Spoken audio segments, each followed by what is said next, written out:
Hey guys, I hope you're doing well. So, in the framework series, I thought that we could start with root cause analysis. So, in the first video, in this video, I'll try to cover what basically is root cause analysis, what is supposed to be done. So, basically, it is one of the most important part of product management, and you'll often face this in your practical day-to-day life as well as a product manager. Um, and it's good if you develop a knack into solving these kind of issues. So basically what happens is that there is some problem in your product, and this may happen due to any improvement, or you try to develop a new system from scratch, a new product from scratch, and you missed out probably some use case or some dimension to it which should have been considered ideally, but probably you forgot about it or you didn't consider it necessary. However, as you made the release, as you launched the product, you realize, okay, I cannot ignore that, or maybe there is something that I've left out and I need to cover it ASAP. So these are the kind of scenarios that happen. So the most common is some use case left, something that you should have covered but you haven't covered. Since you are the CEO, you are the actual brain behind the product, it is imperative.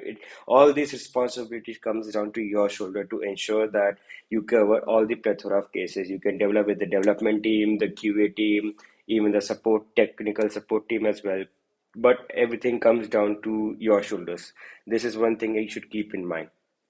Now, a lot of time what happens is that one part of the system affects the other part. One part of the system affects the other part. So let's say if you trying to integrate a new payment gateway, let's say I integrated UPI in my product. It's just a wild example, but let's say did that. But on the other hand, due to that, some issue may come in some another feature. Let's say the net banking payment gateway.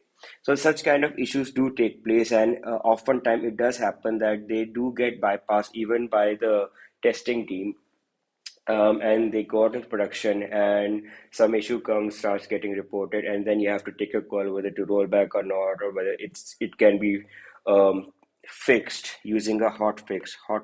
It's a technical term. Hot fix basically means that you develop a small piece of code. Basically, you develop a small piece of code in a small time in order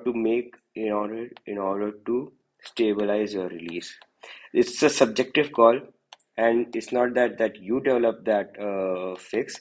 A proper tech developer will be there to help you out, and a QA team to do a thorough analysis whether it covers all the use cases or not. But it depends on you whether the damage is high or not.